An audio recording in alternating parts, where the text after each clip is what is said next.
मुख्यमंत्री डॉक्टर मोहन यादव ने बुधवार को ग्वालियर के मेला ग्राउंड में 25 दिसंबर को श्रद्धेय अटल बिहारी वाजपेयी जी की जयंती पर आयोजित होने वाले कार्यक्रम स्थल का निरीक्षण किया। इस दौरान सीएम मोहन यादव, भाजपा प्रदेश अध्यक्ष हेमंत खंडेलवाल, केंद्रीय मंत्री ज्योतिरादित्य सिंधिया सहित वरिष्ठ नेताओं ने तैयारियों को लेकर के दिशा निर्देश भी दिए।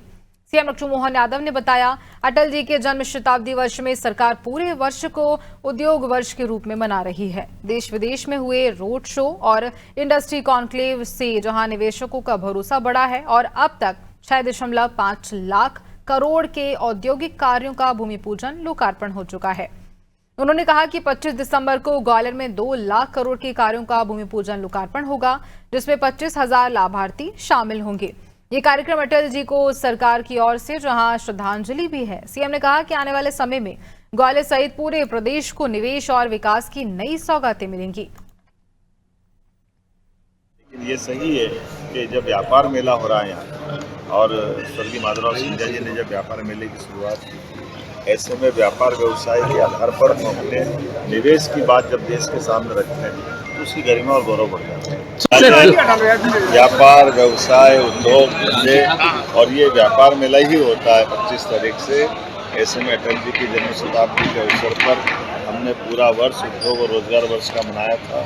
कई जगह इंडस्ट्री कॉन्क्लेव की, रोड शो किए देश में विदेश में, और जिस प्रकार से निवेशकों ने हमारे प्रति अपना विश्वास व्यक्त किया, लगभग 8.5 लाख करोड़ के कामों का एक तरह से भूमि पूजन लोकार्पण के साथ लगभग 6.5 लाख करोड़ के काम हम प्रारंभ कर चुके हैं और 2 लाख करोड़ के पूरे देश में पहली बार एक साथ इसका भूमि पूजन लोकार्पण करने का कार्यक्रम बना, बड़ा अद्भुत बना। और ऐसे में कुछ और नवाचार भी किए गए जिसमें हमने अपने इसी स्थान पर पहली बार ये बीते सरकार के गठन के साथ जिनको रोजगार मिला, ऐसे 25,000 के आसपास तो यहाँ पहली बार लाभार्थी लोग यहाँ रहने वाले हैं और हजारों की संख्या में अलग अलग इंडस्ट्री के रह करके वो लोकार्पण भूमि के साक्षी बनेंगे। ये अटल जी की जन्म शताब्दी को समर्पित हमारी अपनी सरकार की विनम्र श्रद्धांजलि भी है और आदरांजलि भी।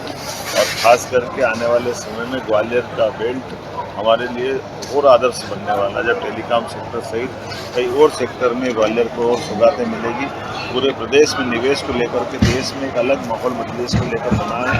हमारी भारत सरकार माननीय सिंधिया जी, माननीय प्रदेश अध्यक्ष हेमंत खंडेलवाल जी, माननीय प्रभारी डॉक्टर महेंद्र सिंह जी, यहाँ के प्रभारी मंत्री तुलसी सिलावट जी, माननीय राकेश सिंह जी, पूरा मंत्रिमंडल और सारे लोग मिलजुल करके पूरे प्रदेश में हमारे युवा, महिला, गरीब, किसान सब वर्गों के कल्याण के लिए काम करते माननीय गृहमंत्री जी का बेसब्री से इंतजार कर रहे हैं। और इसलिए हमने माननीय गृहमंत्री जी को आमंत्रित किया है। गृहमंत्री जी ने पिछले समय इसी साल फरवरी में GIS के समापन के अवसर पर हमको आशीर्वाद भी दिया था और उम्मीद जताई कि इसी साल के समापन पर कोई बड़ा कार्यक्रम करके इस कार्यक्रम का समारोह करना। तो उनकी भावना के अनुसार हमने इसका समारोह का निर्णय किया। यशस्वी प्रधानमंत्री के आशीर्वाद से जब देश दुनिया के सामने एक आर्थिक रूप से संपन्नता के आधार पर एक मजबूत ताकत बनकर तीसरे नंबर से चौथे नंबर की तरफ बढ़ रहा है, ऐसे में मध्य प्रदेश अपना योगदान देने के लिए इसी प्रकार के सकारात्मक मार्ग को चुनकर आगे बढ़ रहा है। आइए हम सब मध्य प्रदेश को मजबूत बनाने